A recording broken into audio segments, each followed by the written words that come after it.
Good afternoon, everyone, and thank you for joining us. Welcome to InterExchange's Career Guidance webinar series.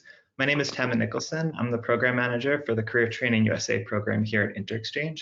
And for those of you who are unfamiliar with InterExchange, we're a nonprofit cultural exchange organization based in New York City. We administer various cultural exchange programs to help students and young professionals undertake meaningful cultural exchange opportunities in the US and across the world.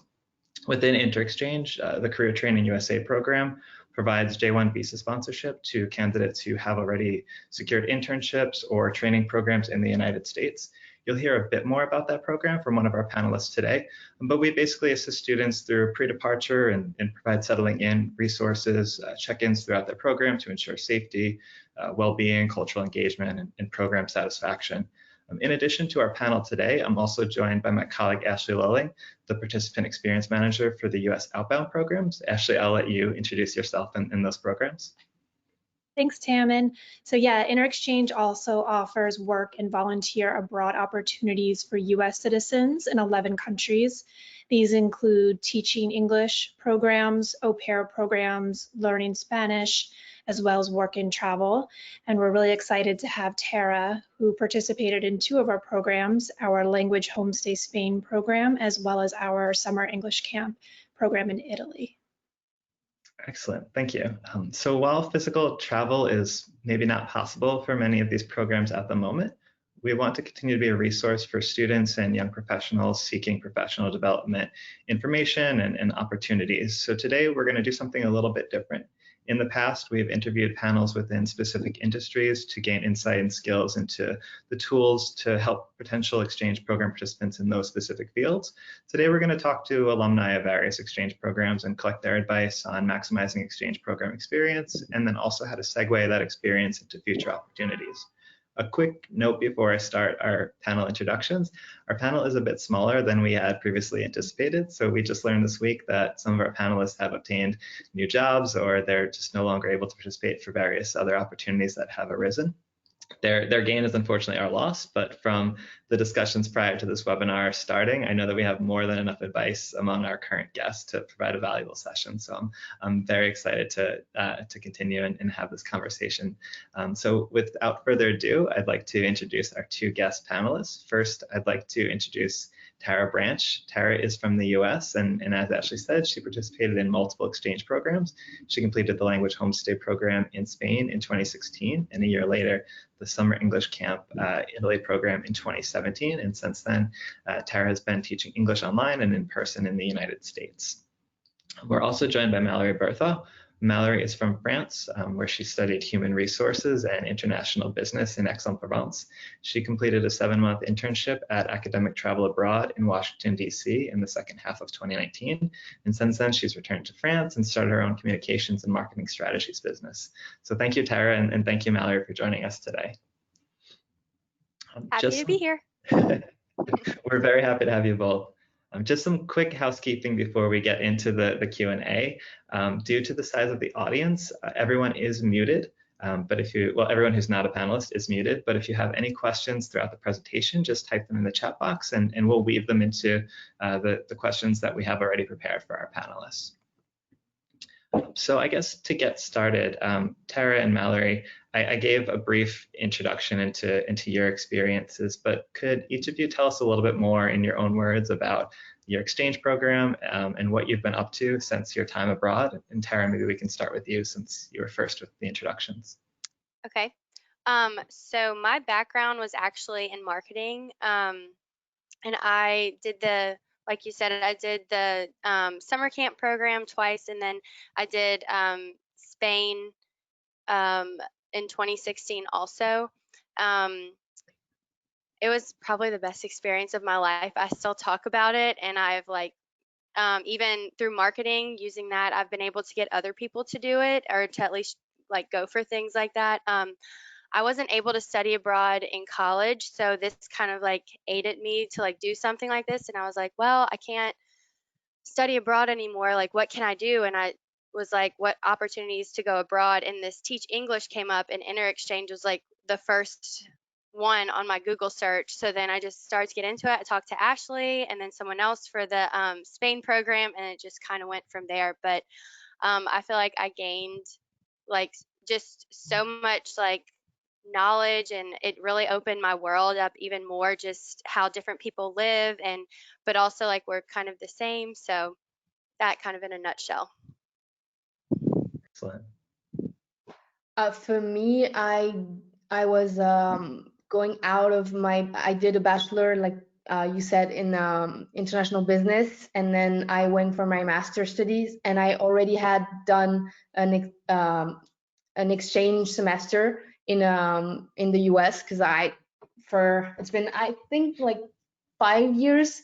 I've been in love with the US for as long as I can remember. I've been learning English through TV shows, talk shows, everything like that.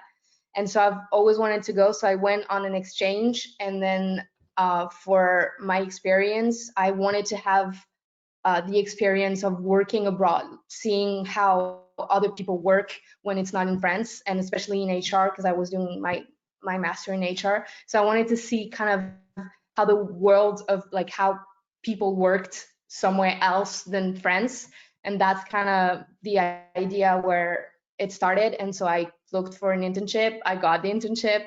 No one kind of believed that I could do it, but I did it anyway. And it's still, I think, the best experience I've ever had, because you see, like Tara said, I think we have always, like, all the people that I talk that went abroad, I have the same experience of like meeting new people, and your mind is, you're more open-minded because you see all those people, and you put yourself kind of in danger because you're not in your comfort zone anymore. You're kind of by yourself in a country that's not yours.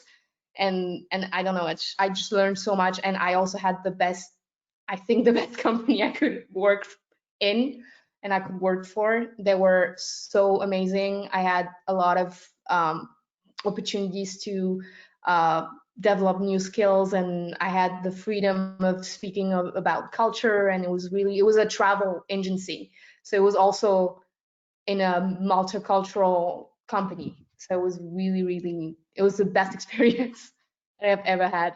I would do it again in a heartbeat. Me too.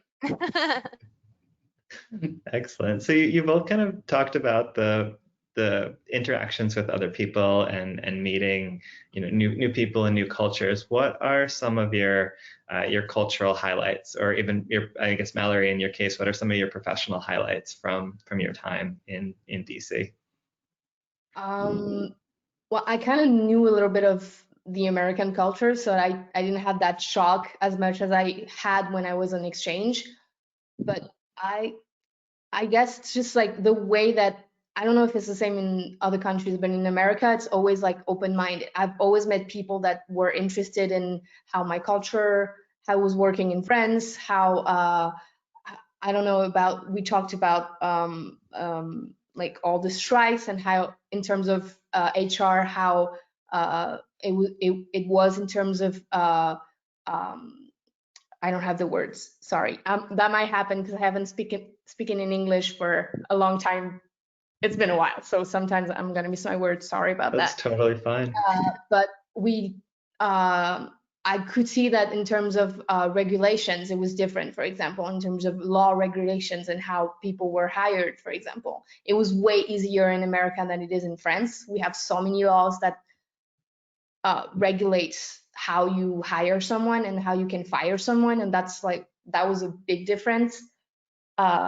And also in terms of culture, it was just, I had people who went to Arabic countries, people who went to Spain, Europe, and so I could kind of talk about all of those different ways of living depending on which country you live in or you go to. So that was like a good thing to have all those people that traveled everywhere and see that we had the same connection in terms of like how we lived and how we felt about traveling. I feel like there's a lot of layers on that. If you're working in a travel agency in a country that's not your own, and then having people travel to a third country, you're gaining a lot of cultural experience based on those. And Tara, in what you like, kind of in the professional realm, what you're doing now as far as English teaching, and then in another country, what are some of the professional development aspects that you gained from your experience being in Europe and doing some of the English teaching over there? So I had a background in marketing before. I did that for 3 years before I went abroad. And then I realized how much I love teaching more, but I was like, I still want to use marketing somehow, but almost to have more fun with it and do it in that way, and teaching become like my main source of income. So when I came back the second after the second summer, I had an ESL job at the at our local university here. And so me and another student who was an ESL student, but she was majoring in marketing, so we were kind of like swapped. We took over the Instagram account, and we helped like kind of like ramp up the program there because not a lot of people knew about the IEP program. So I was able to teach and do that, but also still use old skills, and then help someone else learn those who was going to go to UL for that. So it kind of all came full circle then. And I would say like the English, that was the first time I had a class by myself. I was so nervous, even though it was a summer camp and it was for fun. Like we all started as a group, and then I was with the travel group, so we were all in different classrooms, and I was like, I'm not a teacher, I don't know what I'm doing, like what if, start overthinking it. But it ended up being really fun, and you just kind of, it helped me get creative with it, and I could still use, like if I didn't know how to do something, my marketing brain would turn on and I could figure out an activity or ask another, like a fellow tutor or counselor, and they were like, oh, I'm a teacher, you can just do this or do that. So um it kind of, I feel like I developed almost like two, it's like two jobs that kind of came together almost, both creative. It sounds like both of you were able to use the experience to kind of fill in the gaps in maybe knowledge or experience, and use your pre-existing, whether it's theoretical or actual practical experience in other fields. And Mallory, we had talked a little bit about this before we started the webinar, so I feel like this is a good time to bring it up because it kind of segues. But it sounds like what you're doing now is also similar to what Tara was explaining, is you're using your HR background and trying to segue that into some new opportunities. Can you tell us a little bit about what it's been like after your program, looking for work, and what you've been up to since returning to France? Yeah. Well, I came back in November. I was supposed to in December, but I got health issues, nothing awful. But I started looking for a job in January because I took a little break because it was the end of my studies, so I needed kind of like a pause after 6 years. And so I took that break until December. I started to look for a job in HR in January, but it's complicated to find an HR job, even in like an assisting job in France. It's hard in general to find a job right now in France, especially with COVID, but that was a little after. So I looked for a job for like 2 to 3 months, and then I realized that I needed to find something else because I couldn't stand still for more. So I decided to create my own company. So I was as an independent, and my parents also have a company, and they're training, and they're in this position where they're almost at the retirement stage. So my sister is taking over, and they needed help in terms of social media, communication. It was like kind of old school. So they had a Facebook page, but it wasn't really doing anything with it. They were not doing anything with it. So they were like, we need someone to kind of help us go further in terms of communication and marketing. And so I had that background because I did it while I was doing my bachelor. So I kind of did a little bit of marketing and communication, and I also always had that creativity that was always there. I'm passionate about music and stuff like that, so I'm creative in general. So I decided to be that person to help them while trying to find a job in HR, which I didn't find, and I'm actually pretty happy with what I'm doing right now because it kind of helped me figure out that maybe HR wasn't what I wanted to do. So right now I have my company, I'm working for my parents, and I'm just doing everything in terms of communication. We're doing SEO, search engine optimization. We have all of social media like that. So I'm kind of doing all of that for them so that my sister can take over and we can have like that jump from old school to what's been done right now and what you need to be on right now in terms of communication. It sounds like both of you have really just reinforced your communication ability since your time overseas, and maybe being in a place where there's a different language spoken or just a different culture or way of life. You've both been able to kind of maximize communication and marketing in different ways, I guess, by having to express yourself differently in a different environment. I guess that also segues to another question I wanted to ask about your cultural exchange program and how it's affected your personal and professional life. Are there any aspects of culture from either Italy or Spain, Tara in your case, or Mallory from Washington, D.C., that you have incorporated into your personal life that you maybe wouldn't have done before your exchange program that you do now that helps you? And again, that's either professionally or just in a day-to-day basis. I would say for me, especially working in marketing, before I went abroad, I felt like a hamster on a wheel some days. I just like work, work, work, work, work when I was there, and I would like bring some of that home. I try not to, but that was like the nature of that job.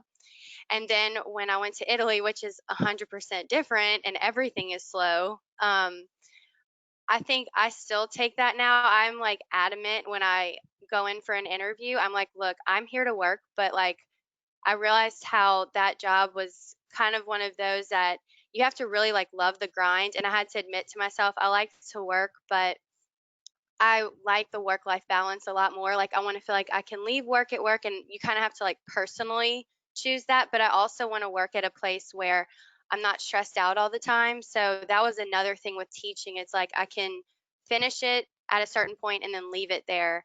So that's another reason for the career shift. But I also think um, they're really good about, and Spain was like this too. My host families sat down. It didn't matter if everyone was there or not. Like you sat down and you ate a meal for 2 hours, and it's not like a force. It's just what they do. And I can tell you, every single tutor that I was with feels the exact same way. We were like, that is like some of our favorite memories. So I feel like it helped me to be really present, like turn off the phone, like you take in your surroundings. It sounds so cheesy, but like those meals in Italy and Spain are some of my best memories because it taught me like to slow down. So for work and for just like life in general. And I'm gonna take you up on that because from the other side, I've been culturally friends, Italy and Spain. Well, Spain is another thing because it's way more, but we have that time of like work-life balance where we don't work as much as you guys do. And for me, when I went to the US, the company was also like really focused on work-life balance, but I also saw way more people work harder than we do in France, to be honest. I don't know if I'm not criticizing my country, but I feel like we need to work a little bit more. At least if you love what you do, like you can have that work balance, but you can also like work a little bit more, and especially if you love what you do, like go a little bit further. And I think it also like, I don't know why, but there's this barrier that I have in France that I didn't have in the US. And I kind of could go and express an idea, even though if it was good or not, I could just go and say it. And then we could say like, okay, that's not really a good idea, and then on the contrary, I could also express an idea and people would listen and be like, that's a great idea. We could develop that. And I didn't have that freedom, I feel, when I was in France as much as I had when I was in the US. So that was a like refreshing for me to go in a country where I feel like it's more free to speak about your ideas and nothing is stupid. That's interesting. It seems like, Tara, from what you're saying, that the personal connections could be a little bit flatter in Europe, and Mallory, like in the States, the professional connections, you had the ability to maybe pitch ideas to people that you wouldn't be able to do. And so you had that more cohesive office environment. And I'm curious, and I know that your job search is more recent because you had just returned to France earlier this year. But because you were able to develop those connections and pitch ideas to people at academic travel abroad, have there been connections that have been able to help you in your job search or in other professional ways since you've returned that you were able to make in Washington, D.C.? I they try to help, which didn't really happen because I was looking for a job in France. But I know that if I'm looking for a job abroad, that would definitely help me. And that's also something that I've learned a lot. I created connections and it was the same when I was on exchange, that I can use anytime. Like that always happened to me with people in the US. And people that I met while I was in the US from different countries. But the people that I met on those travels are connections that I will keep, because I lived something that was special during that time. And especially with the group of friends that I had while I was in exchange, we created a family, because it was literally, we were kids going to another country. We had no family, and we created that family all together. And it was kind of the same in DC, but it was like a work family. I had those people, and I could go to work, and I was happy to go to work because those people were like, I ended my internship and they told me, if you need anything, if you come back to DC, come back and tell us and we'll do something. Excellent. And Tara, I'm curious if your families, if you still keep in touch with them, or what some of the. Oh yeah. Yeah. Yeah, I do. So when I went, I'm going to spin off of what you said, because I feel the same, not just with the families, but the tutors. Like, we are all still a community. Like, my friends that I met the second summer, Carolyn and Annie, their host mom texts me, and I didn't even live with them. Like, she's like, how are y'all during COVID? And like, my host family will text them. Like, it's turned into this like big group thing, like a UCAN camp, like community, basically.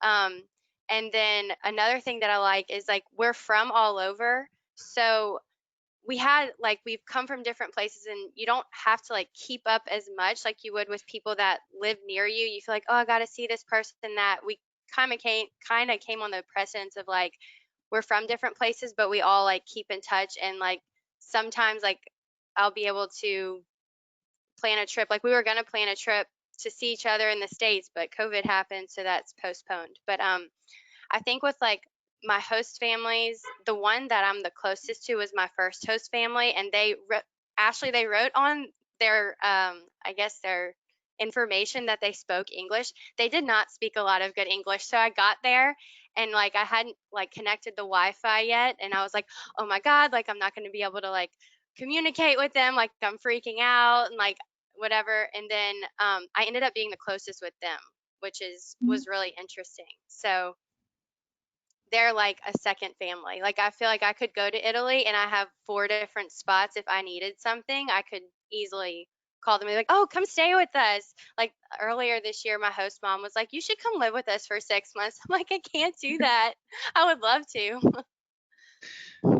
That's so wonderful. And it's funny, Tara, you mentioned like the first family, you were really worried about the language barrier. And I know a lot of participants are concerned about that, but you're just proof that you can still have that connection, even if there is a language barrier.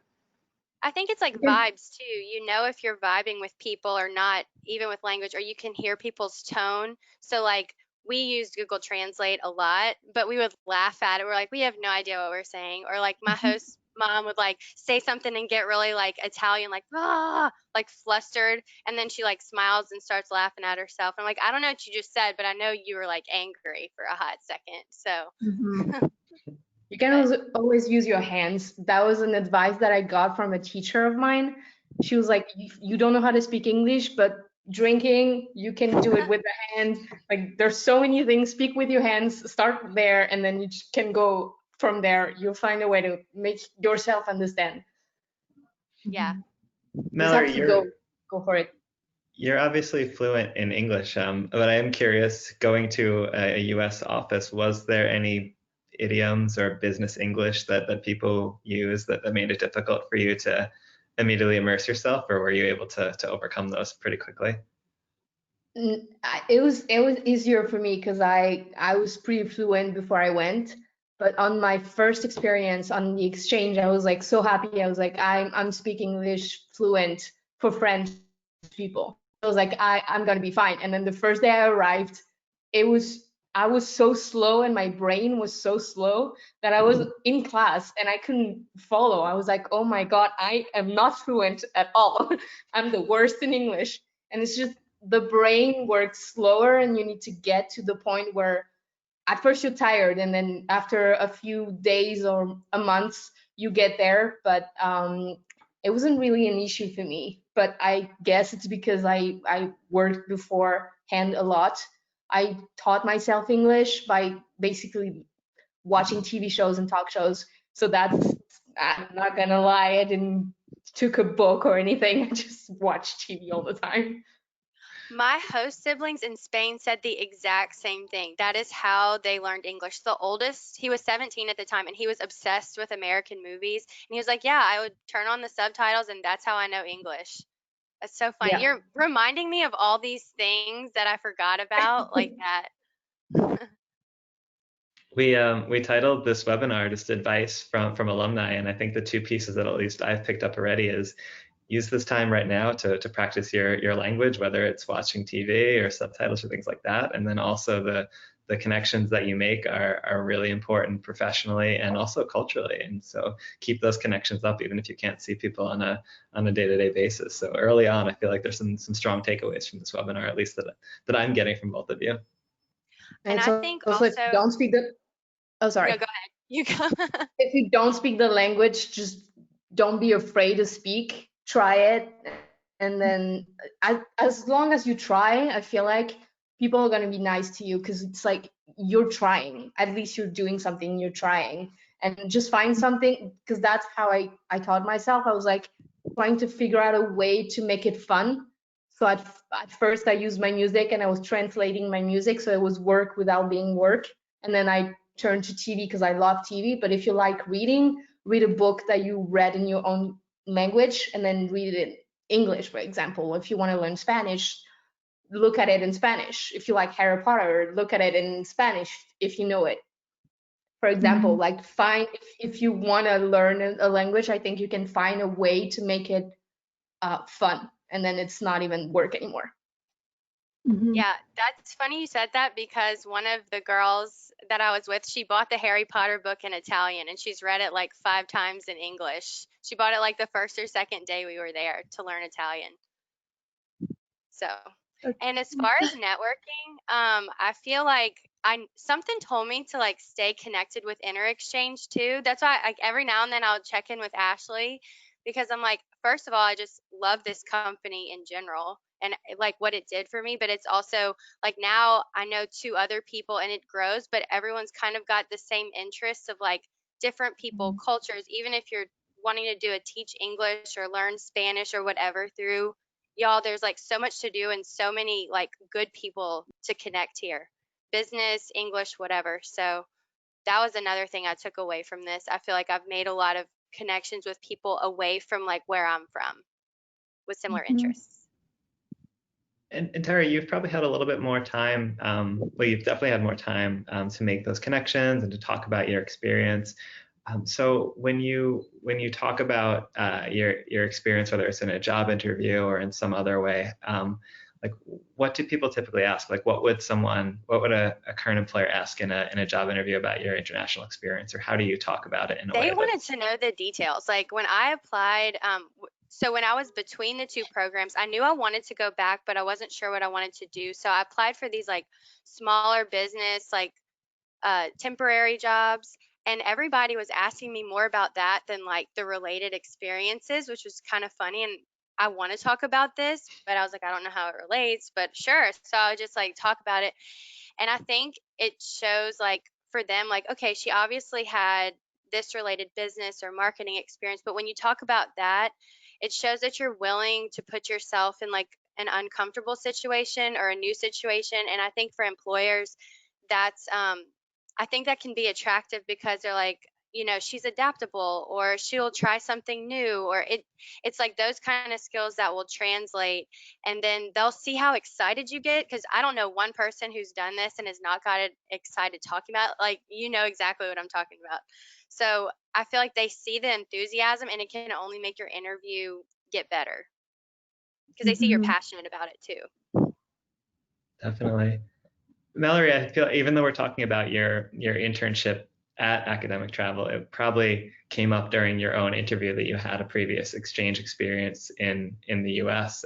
What kind of questions, like, do you feel the same way, that they saw that you had an exchange experience and thought, yes, she'll be a good candidate for this internship? Yeah, and it was a little specific too. First, they saw that they asked me why. That was a question that's always been asked for me. Why did you go to the US? Why did you decide to go there and not somewhere else? And I always explained that I love this country and I did everything that I could to go. So that's why I did the exchange. And then the company I went academic travel abroad was actually it's the CEO was the sister of someone that I interned in France, and that's how I got the internship. So it was kind of like a relation thing, and then they probably asked why the most, like, why would you go to another country and not stay in your comfort zone, as Tara said. And it's like, why would you do that? Why would you put yourself in this position? And it's always, it's not that I like being uncomfortable, but I wanted to see what's out of my country. That's always been the same for me. I wanted to see more. I wanted to open my mind and meet other people and see the way that other people work. And as Tara said, it always develops your adaptability. And I feel like it's probably the thing that you can use the most is adaptability in your work, because you cannot, I feel like, maybe I'm wrong, but nowadays you need to be adaptable. You need to be able to do different things, not just say, like, I'm doing HR, I'm just going to do HR. You also need to do communications because you have to speak with other people.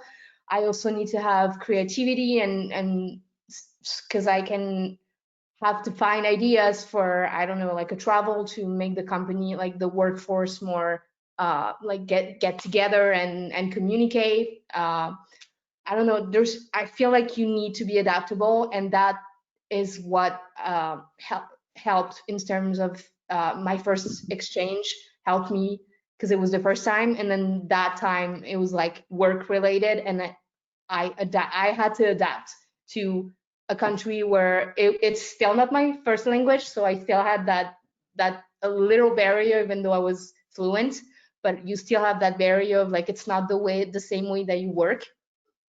So it's like getting to adapt to a new country, a new way of working, also social things that you can have in companies in the US that we don't necessarily have in France. Like Thanksgiving, they organized events within the company to have this like culture in the company of like talking about everything and sharing. And we don't necessarily have that a lot in France. We have that work different than life. Like, you have your life and you have your work, and then when you go to your work, you work, and then after work, it's your personal life. And sometimes in some companies you have a gap and then you get your personal life within this company, but I think it's more in the US. It's harder to have like a break between work and personal life. Maybe I'm wrong, but that's the way that I felt it. No, I can see that, especially in certain fields and certain cities. Yeah, I would definitely agree with that. I think that I have hogged a lot of the questions so far. Ashley, I see a couple have come in. Do you want to pitch some of the questions that have come from the audience? Yeah, absolutely. Let me just. Yeah, so we did have one come in as asking, were there any mistakes or what not to do situations that you got from your experiences abroad that help you in your work life now? Like something you learned that while you were abroad that now when you're home, you're like, oh, I had this experience, and so I know what to do now? I would say not to worry as much. Like everything is fixable. We had a lot of, especially traveling, the Italy program, I traveled every 2 weeks. We've missed trains. We've uh, accidentally booked this, that, whatever. And I think before this trip, I would like, oh my God, I made a mistake and like overthink it sometimes. And now I'm like, no big deal.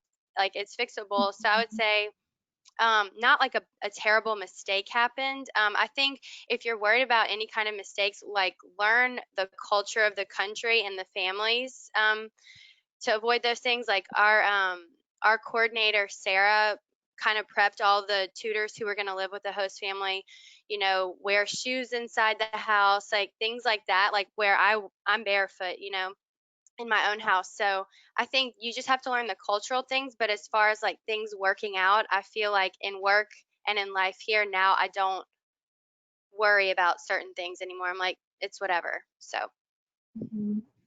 Yeah, that's really interesting. I think I had a similar experience too. And like you both had mentioned before, it's you learn to be adaptable and to function in an uncertain environment. So it's like when you come back to your host country, your home country, where things are more that you're more used to, you've already had this experience where you didn't know a lot and you had to adapt. So it's like when you're thrown kind of a curveball here, it's like, oh, well, I can handle this because I've done it before.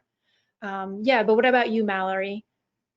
Yeah, a little bit. It's kind of going further into that. It's for me, it was just learning to do the things that culturally it's done in the country, like all of those meetings and stuff like that. I was not used to have that within a company, and you need to be like ready for anything. And if you have someone that comes to you and say, hey, we do this seminar, or this, we go eat every Sunday, go to those meetings and those events, because it will help you learn the culture and adapt. And also like you get the experience, the full experience, because you do stuff that, for me it was America, but Americans do.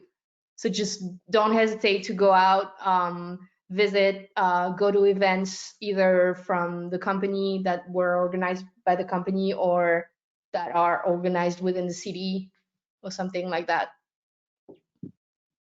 Yeah, I think that's great. Like really take advantage of the opportunities that are before you.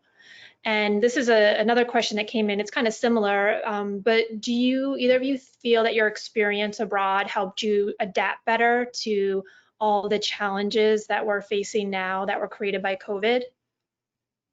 I would say so. I actually was talking about this with my dad. I think before I would have just been like nervous about the unknown. And I'm like, I mean, I definitely have my days because it's just been so long and more isolated.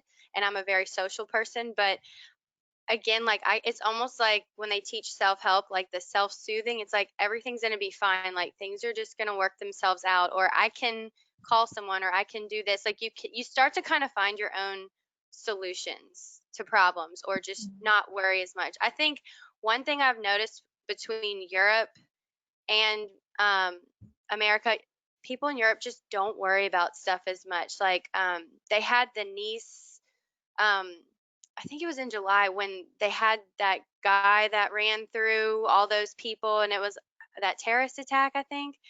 And my host families a week later, like I know my family, like, we're not going anywhere for a month. And I feel like my host family was like, what are we gonna do? Like, sure, we gotta wait and see like everything's okay, but are we never gonna go to Nice again? Then we're just giving them what they want. So I think kind of like with all the political stuff going on too, it's just like everything's gonna work out. Like do what you need to do, but I don't know. Yeah, I think so. Mhm. Yeah, you again, because you kind of have to learn to adapt when you go to another country. So it's the same. You take that and you adapt for work. Like for me, I didn't find work, and I was not willing to wait any longer. And I found a way to do something, even though it's not the best situation. But with COVID and stuff like that, I had to adapt. So I found that job, that in between job. It might not be something that's gonna be still going on in 2 months, but I learned to find a new adventure to go on, something new to do. And if I didn't have any job, then I was working on my music or something like that. So I learned to adapt, and I use that in my day-to-day life. Mm-hmm. Yeah, I think that's just such a critical skill, being able to adapt. Go ahead, Tamin. I was going to say the same thing. I think the adaptability makes a lot of sense. I mean, you've both had experiences that kind of forced you to sink or swim and adapt to the new environment. I'm curious about your home communities and if many people in Mallory, you're part of France in the South or in Louisiana. Do many people complete international programs and how does that set you apart? I mean, are you more adaptable than some of your peers, or I'm just curious how it's been like coming back with some of the skills that you have developed and that you've retained since your international experiences for both of you. For me, it's not well developed in France. Not a lot of people go abroad, but I think it's because we're not necessarily pushed to do it, and it's also scary. So a lot of people, out of fear, don't do it first. There's another reason too. It's the money. It kind of takes some people can't afford to go abroad. That's also something I have to mention it. That's also like a percentage of people that don't go. There's a lot of people that don't go out of fear, and so it's like it's this little bubble that we lived. I say we because I have a lot of friends, but we lived something that not a lot of people did, and I think it sets us apart. But it's hard to talk about it to people because if you don't live it, if you haven't lived it, it's hard to explain what you have experienced, because it was a lot, and it's a small part of your life, but something that you will keep, and it's hard to explain, and there's not a lot of people in France who do it. I don't know how many, but I know in my bachelor, I think we were like probably 10 to go abroad out of 30 in a class, and there were like 4 classes, so probably 30 people every year. So I don't know how much. In my master, it was probably, I was the only one in HR to do an internship abroad. So that was like in the entire HR program. Oh. It's still a small amount in France. Mm-hmm. Yeah, so that definitely sets you apart. Tara, I'm curious because you mentioned this before. People ask you a lot about your experience, even if it's tangent to maybe the job you're applying for. And I think you've had a little bit more time to think about the readjustment back home. So how do you explain, like Mallory said, it's a little bit difficult for her to compartmentalize her whole experience. Have you figured out strategies to talk about your experience in a way that makes sense and doesn't scare people off? Yeah, so I definitely can relate to Mallory because I like came home and I was so excited about what I just did and like, super confident. And I remember when I was applying, like people were so detailed in telling me things to do. And I realized it's because they were so excited and they can kind of pass along the knowledge. And so I was starting to do the same thing. But there, I think I had like a divide. I had people where it sparked their interest and they were like, man, I want to do something, or even like vacation or do something abroad. Like that sounds awesome. And then you get another group of people who are just like the glaze starts going over their eyes. And I'm like, they just don't understand, or they're not as interested, I guess. So I think for that group, I just kind of lightly tell them my experiences, and I love living with my host families. And then the ones who were like interested or wanted to maybe do something like it is where I would give like more details. Um, but yeah, I think coming back for me, there were times I definitely felt like a fish out of water, because I knew I really did change. I know it sounds cliche, but the adaptability, I know like things I would hear people worrying about, and I'm like, I know this person, and like their experience was something similar and they don't worry about this. So it's like your mind, everything is just so much more broad and open. And it's Mm-hmm. like Mallory said, it's like unless you've been through it, like you can understand. So it had its barriers, but I definitely don't regret it. And through ESL, I've connected with people from all over. I have someone we actually went to high schools basically across the street from each other. We're the same age. We were involved, and she did a thing in Spain for 2 years, and we met through ESL at the university teaching, and now we're like great friends. So you kind of just connect with you still have your friends, but you connect with new people, and that's what I like. I feel like I've been able to have both, but there you just have to know who you can talk about your travels with and who maybe you can influence later. I don't know. So That makes sense. A different message to different people for sure. I think a lot of people want to do it, but there's that fear of the unknown. And I think that's what's also good. If you're really scared or you want to put your toe in and you're like, I'd love to do something for a year, but I'm too scared. This is definitely, I think, where you should do it. Because I feel like when I went, I was fully immersed in it and I took advantage of every weekend off. I was able to go to 6 different countries in 3 months and really live in Italy and Spain. So it's a good way to get your feet wet. And if you want to keep doing it, or if you just want to do things here and there, it's a good happy medium. Mm-hmm. One of the questions I wanted to ask, because the audience is people who are currently on program, maybe people who are thinking about an exchange program, and some other alumni.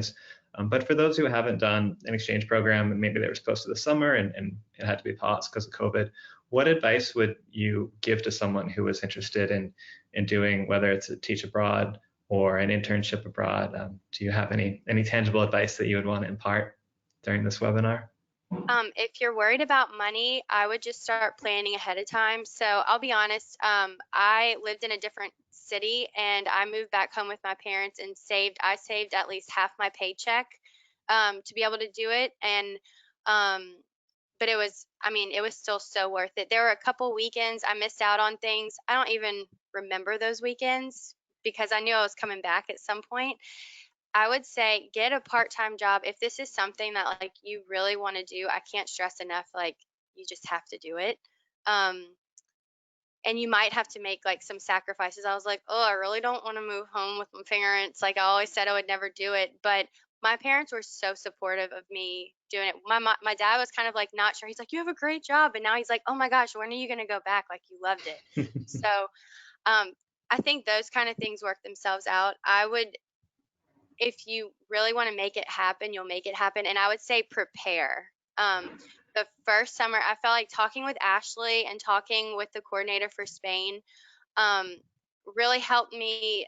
Like, you need to have this done by a certain date, this done by a certain date, this, and it kind of piecemeals it rather than like, oh my gosh, I have all this stuff I have to do. I don't feel like I know what I'm doing. So that's another good thing. I recommend going through a program if you're not sure, like, because you'll have someone guiding you all the way through.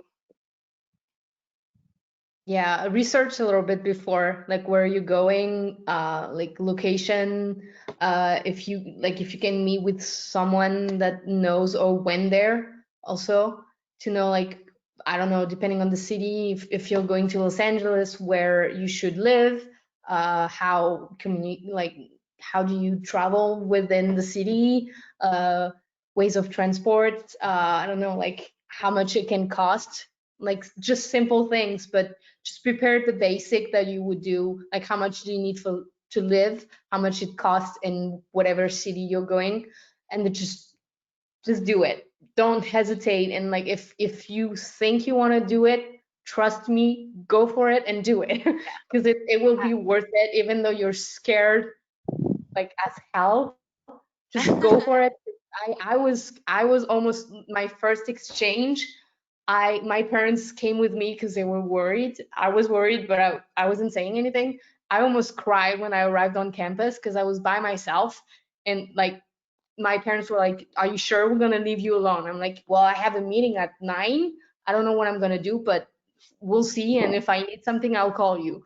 And I literally didn't call them until like 10 at night, and they were worried, and I was so fine. So don't worry and just like go for it, because it once you're there, you just let yourself and everything is fine. I agree. the I best think experience ever. the anticipation and like right when you get there is the nerve wracking because you're still in the unknown. But once you get in some sort of routine, like when I first arrived to Italy, I was in Rome and one of the other tutors was coming meet me and we were going to spend the weekend in Rome before we left.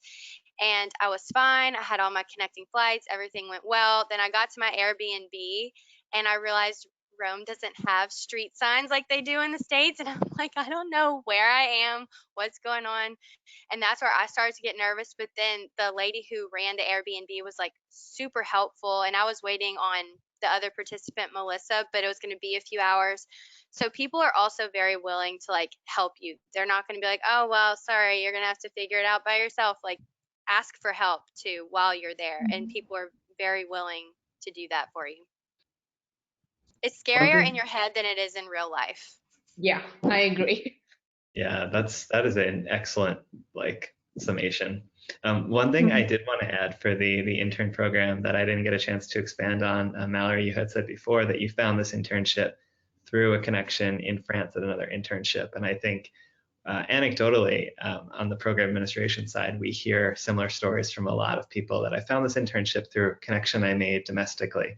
So to Tara's point about preparation and using all your connections, like if you don't know where to start and you're not sure how to even begin the internship process, use the connections that you have domestically and see who they know overseas, and then you can kind of follow that chain and you have the support the entire way through. So just something I wanted to throw in that I don't know if, I wanted to make sure we expanded on that. Yeah, and talk about it because that's how it started for me. I just left it on I was in my internship and the person I was working with, she was American, so she knew how I loved America, and I literally just said to her that I was maybe thinking of doing an internship abroad, and she took that. But if I haven't said anything, I would have never done it. Just speak about it, and then at least you just throw it away. You never know if someone might hear it and say, okay, I'm gonna help you, or I know someone that knows someone that knows someone. And it usually works like that. I know in France it works a lot like that to find internships. I think a lot of strategic planning takes vocalizing what your plan is, and if you don't tell people, then you're not going to find the connections to help you. That's really good advice.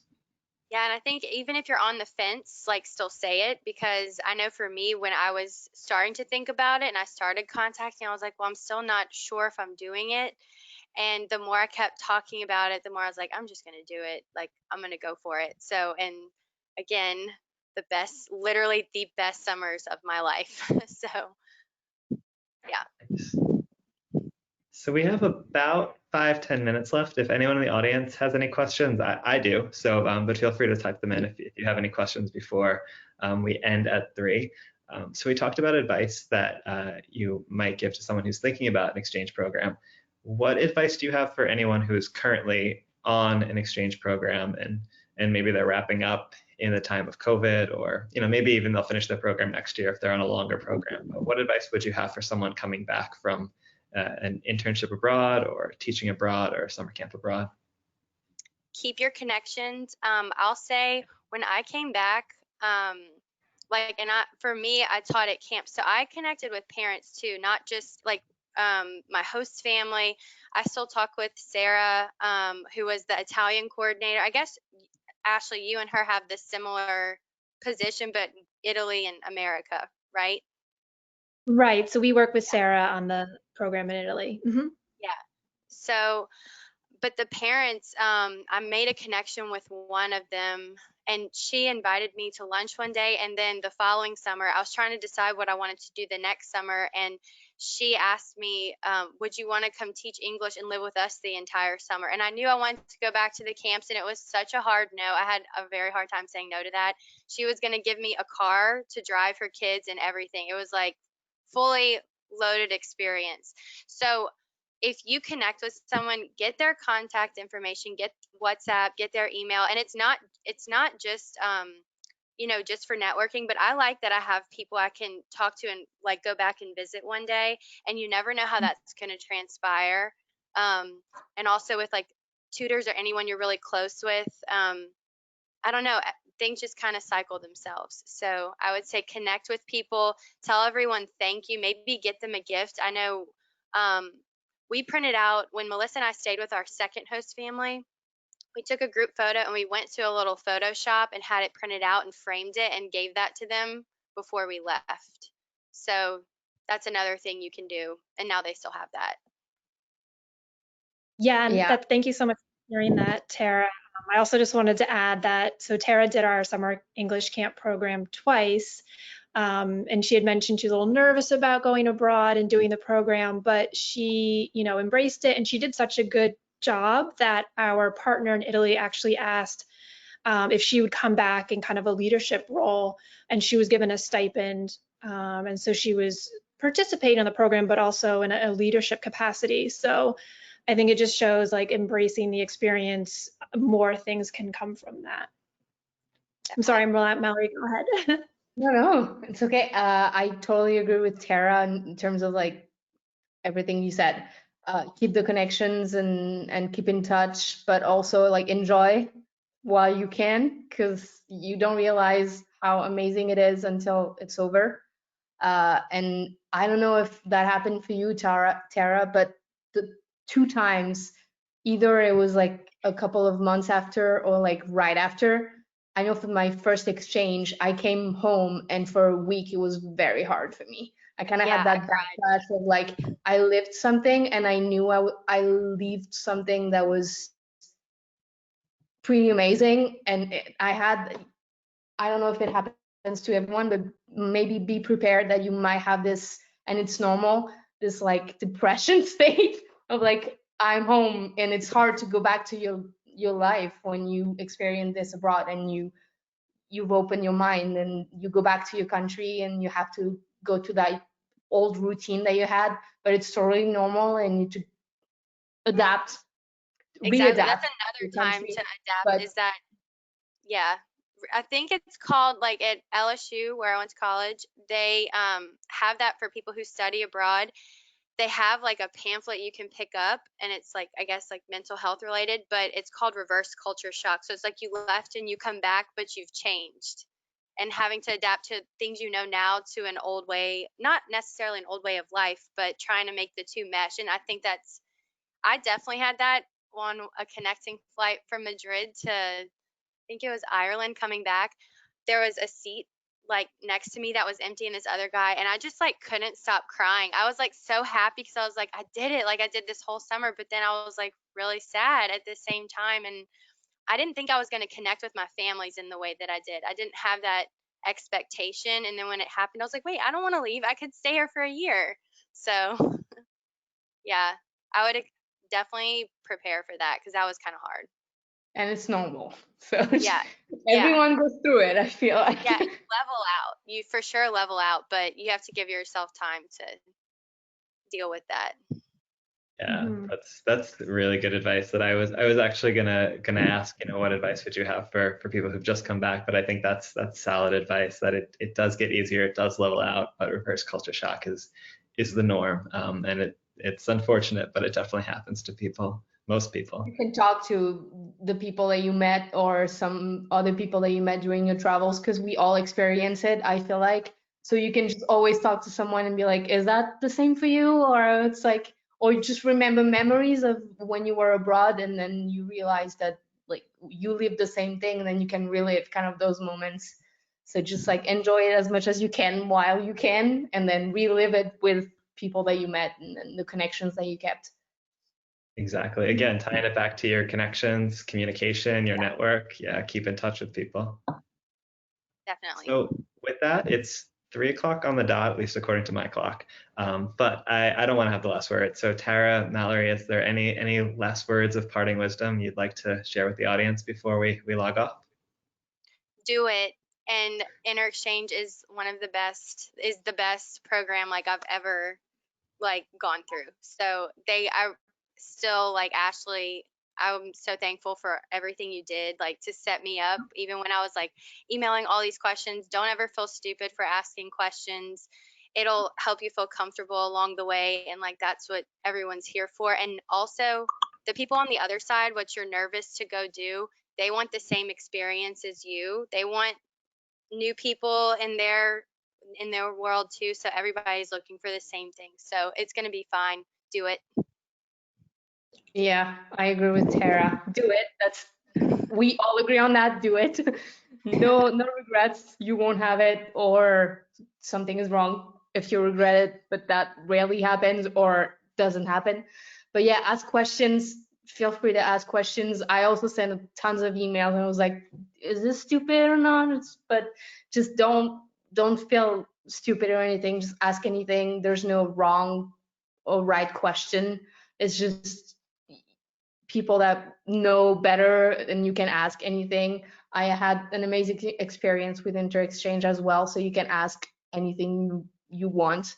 I know the company had the same experience as me, and they kept me for more than I was supposed to, so I guess that was a good experience. So yeah, do it, and it's gonna be the best time of your life. It was the best time for me. It still is, and I think it will probably still be one of the best experiences I could have. I agree 100%. Excellent. We will leave it at that. Thank you, Tara. Thank you, Mallory. This has been a really fun hour just to hear about both of your various experiences and the wisdom. For anyone listening in the audience, we are going to continue this career guidance series throughout the fall, so we should have a few more webinars set up for October and beyond. So stay tuned, and we'll announce those. But thank you, everyone, and take care. Have a good afternoon and good night in France. Thank you. Thank you.